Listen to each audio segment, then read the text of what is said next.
नमस्कार। शुरुआत फिर से।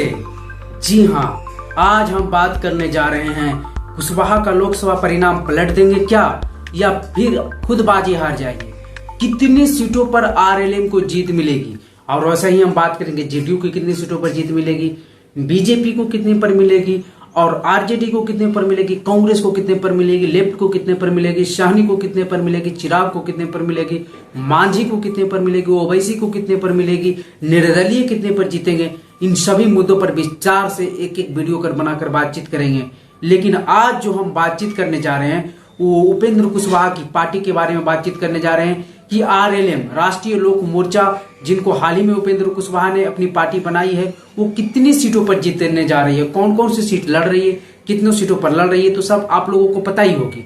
लेकिन हम बात करेंगे कि जीत, उसमें से जीतने की संभावना किन किन उम्मीदवारों की है और क्यों है, कौन उनके विपक्ष में लड़ रहे हैं, उनकी क्या कमजोरियां हैं या फिर इनकी क्या मजबूतियां हैं जो उनसे ये जीत सकते हैं। तो सबसे पहले मेरा नमस्कार। इनकी क्या मजबूतियां हैं जो उनसे ये जीत सकते हैं। तो सबसे पहले मेरा नमस्कार स्वीकार कीजिएगा। निवेदन रहेगा कि चैनल को सब्सक्राइब कर लीजिए, क्योंकि पिछली जो चैनल था मेरा मगही खबर, वो किसी कारण से अभी खो गया है। हो सकता है 20 दिन में वापस भी आ जाए, लेकिन अभी हम इसी चैनल पर कंटिन्यू, और इस चैनल को लगातार कंटिन्यू करते रहेंगे। ये नया चैनल बनाए हैं और इसको सब्सक्राइब कर ले, सपोर्ट कीजिए उसी तरह से, उसी प्रकार से, और आगे बढ़ते रहेंगे हम इसी प्रकार से। आपको नए से नए कंटेंट ला देंगे। अभी 10 दिनों से हम गायब थे, इसीलिए कि हमारा मोबाइल खो गया था और उसमें वो चैनल था वो खत्म हो गया था। लेकिन अब ये चैनल शुरुआत किए हैं, आप लोगों को सपोर्ट आशीर्वाद से आगे बढ़ाना चाहते हैं। तो चलिए देर न करते हुए वीडियो को शुरू करते हैं। दरअसल बात ये है कि बिहार में चुनाव है और एनडीए महागठबंधन लड़ रही है, और मुकाबला सीधे तौर पर एनडीए vs महागठबंधन हो गई। प्रशांत किशोर की कोई चर्चा ही नहीं है। जो कुछ भी चला रहे हैं मीडिया पर, वो या तो इसके दम पर, चॉकलेट के दम पर चला रहे हैं, अन्यथा कोई भी चर्चा नहीं। हाँ, इतना जरूर कह सकते हैं कि जहां जहां वो चुनाव लड़ रहे हैं, कुछ ऐसे चिन्हित क्षेत्र है जहां वो किसी कैंडिडेट को हराने का काम कर सकते हैं।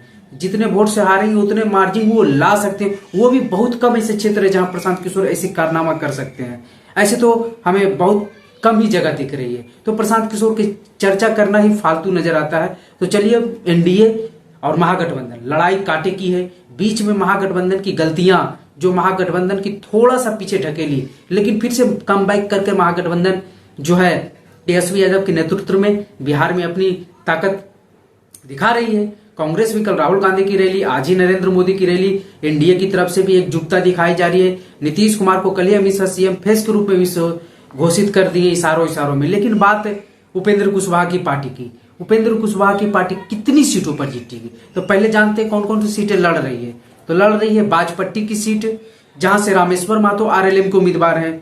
सासाराम की सीट लड़ रही है, जहां से उपेंद्र कुशवाहा की पत्नी स्नेहलता कुशवाहा जी लड़ रहे हैं।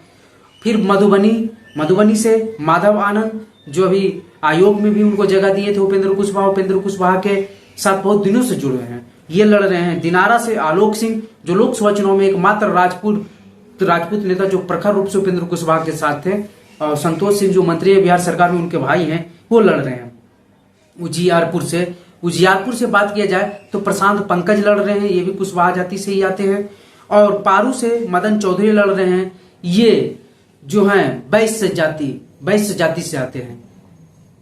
तो हम बात कर लेते हैं पहले कितने कौन कौन लड़ रहे हैं। सासाराम से स्नेहलता कुशवाहा जाति से, मधुबनी से माधव आनंद भूमियार जाति से हैं, बाजपट्टी से रामेश्वर महतो कुशवाहा जाति से हैं, दिनारा से आलोक सिंह राजपूत जाति से हैं, उजियारपुर से प्रशांत पंकज कुशवाहा जाति से हैं, पारू से मदन चौधरी वैश्य जाति से हैं। तो 3 कुशवाहा और 3 अदर लड़ रहे हैं। ईबीसी 1 और 2 फॉरवर्ड लड़ रहे हैं। 6 सीट मिली उपेंद्र कुशवाहा को। लेकिन सीटें हम 8 बात करेंगे, क्योंकि जो सीटें उपेंद्र कुशवाहा को नहीं मिली, जैसे अरवल की चित्र कुर्था से पप्पू वर्मा लड़ रहे हैं, उपेंद्र कुशवाहा के बहुत ही पुराने साथी हैं, और ये विधानसभा चुनाव से पहले तक वो आरएलएम में थे। लेकिन सीटों के बंटवारों में ये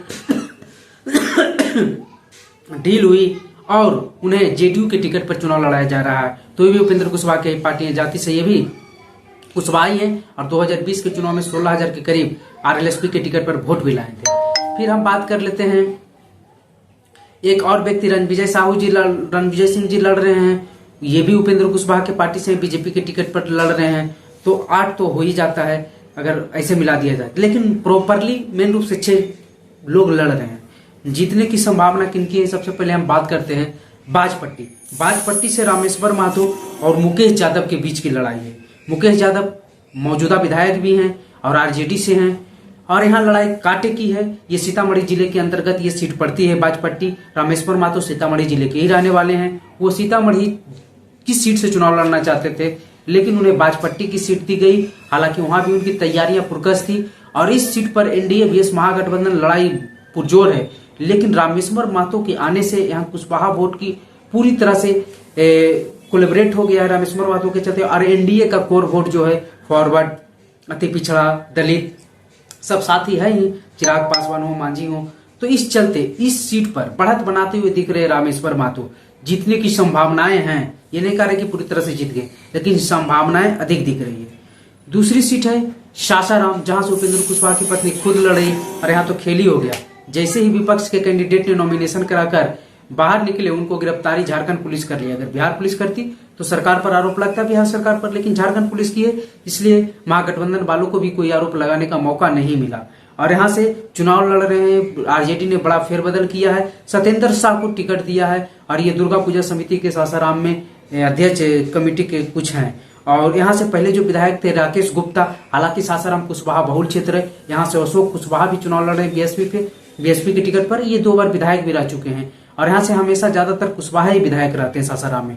लेकिन इस बार में जब जो राकेश गुप्ता को पुलिस झारखंड गिरफ्तार करके ले गई, और यहाँ महागठबंधन की चुनाव प्रचार बहुत ही कमजोर दिख रही है, और स्नेहलता कुशवाहा के सामने एक बड़ा चेहरा उपेंद्र कुशवाहा, और वहां डेरा भी डाले हुए हैं, इसलिए ये सीट आसानी से आरएलएम को जाते दिख रही है। मधुबनी की सीट बात करते हैं, जहां से माधव आनंद लड़ रहे हैं। माधव आनंद जाति से भूमियार हैं। हालांकि ये बड़े नेता के रूप में उपेंद्र कुशवाहा के साथ ही घूरते थे, प्रवक्ता भी रहे, राष्ट्रीय महासचिव भी रहे, लेकिन जमीनी स्तर पर उतनी बड़ी पकड़ नहीं है इनकी, जिस चलते ये सीट ये गवाते हुए दिख रहे हैं। जहां से माधव आनंद के खिलाफ लड़ रहे हैं समीर महासेठ, आरजेडी से बहुत बड़े नेता, वैश्य जाति से आते हैं, आरजेडी के बहुत बड़े नेता कहे जाते हैं वैश्य जाति के। तो यहाँ से लड़ाई काफी जोरदार यहाँ भी है, लेकिन यहाँ बढ़त समीर महासेठ को बनती दिखाई दे रही है। बात कर लेते हैं दिनारा, जहां से आलोक सिंह लड़ रहे उपेंद्र कुशवाहा के समय लोकसभा में साथ देने वाले, और इनके खिलाफ लड़ रहे हैं राजेश यादव, जो उपेंद्र कुशवाहा के पाठशाला के ही छात्र से। साल 2020 में जब उपेंद्र कुशवाहा ने अपनी चुनाव के बाद पार्टी विलय कर ली, नीतीश कुमार की पार्टी जेडीयू में आरएलएसपी, उस समय इन्होंने पार्टी छोड़कर आरजेडी ज्वाइन किया, और आरजेडी बिहार प्रदेश के युवा के अध्यक्ष भी हैं। ये उपेंद्र कुशवाहा के बहुत पुराने साथी भी रह चुके हैं। तो यहाँ भी लड़ाई जोरदार है, लेकिन यहाँ आलोक सिंह बढ़त बनाते दिख रहे। दिनारा राजपूतों का गढ़ रहा है। हालांकि पिछली बार यहाँ से मंडल जी जीत गए थे आरजेडी से, क्योंकि यहाँ राजपूतों के 3-3 स्तंभ खड़ा हो गए थे, लेकिन इस बार राजेंद्र सिंह भी खड़ा नहीं हुए हैं लोजपा के टिकट पर। तो यहाँ से आलोक सिंह की बढ़त बनती दिख रही है। अगली सीट है उजियारपुर, ये कुशवाहा बहुल क्षेत्र है, और यहाँ से आलोक मेहता आरजेडी के उम्मीदवार है। आरजेडी के सबसे बड़े कुशवाहा नेताओं में से एक है, और यहाँ से प्रशांत पंकज, इनके पिताजी भी मंत्री रह चुके, ये भी कुशवाहा जाति से हैं। लेकिन यहाँ लड़ाई जोरदार दिख तो रही है, लेकिन यहाँ आलोक मेहता आरजेडी वाले की बढ़त बनते हुए दिख रही है, और यहाँ से आलोक मेहता की संभावनाएं अधिक दिख रही है। मौजूदा विधायक भी आलोक मेहता ही यहाँ के हैं। अंतिम सीट जो बात करेंगे पारू, ये समस्तीपुर के निकट की सीट है, और पारू से मदन चौधरी जो जाति से वैश्य हैं, आरएलएम के टिकट पर लड़ रहे हैं। आरएलएम के प्रदेश कार्यकारी अध्यक्ष भी हैं, और यहाँ से शंकर प्रसाद आरजेडी के लड़ रहे हैं। हालांकि यहाँ से बीजेपी के विधायक थे अशोक सिंह, जिनका टिकट काटकर यहाँ दिया गया है मदन चौधरी को। यहाँ भी लड़ाई काफी जोरदार दिख रही है, लेकिन बीजेपी के अशोक सिंह के टिकट कटने के कारण ये सीटें भी संभावनाओं के अनुसार जो है शंकर प्रसाद आरजेडी वालों को जाते हुए दिख रहा। तो 3 सीटें पर आरएलएम 6 में से जीतती हुई दिख रही। और बात करें आरएलएम के कैंडिडेट जो जाकर जेडीयू और बीजेपी में शामिल हुए, 2 जिनको टिकट मिला, तो वो दोनों की भी प्रबल संभावनाएं हैं, चाहे कुर्ता हो चाहे रणविजय सिंह हो, दोनों की संभावनाएं जीतने की काफी ज्यादा दिख रही है। तो 3-2-5 कैंडिडेट तो जीत जाएंगे, लेकिन 2 आरएलएम के नहीं रहेंगे। तो आरएलएम के 6 कैंडिडेट जो लड़ रहे हैं, उसमें से 3 कैंडिडेट की जीतने की संभावनाएं बहुत अधिक है। बाकी आप लोगों को क्या लगता है बताइएगा जरूर। ऐसे लगातार वीडियो हम बनाते रहेंगे। आप लोगों से विनम्र निवेदन है कि चैनल को सब्सक्राइब कीजिए, वीडियो को शेयर कीजिए, क्योंकि अभी हमको सब्सक्राइबर और शेयर की बहुत जरूरत है। ये पहला वीडियो इस चैनल का मक्खी खबर 2.0। बाकी वीडियो पर बने रहने के लिए आप सभी को धन्यवाद।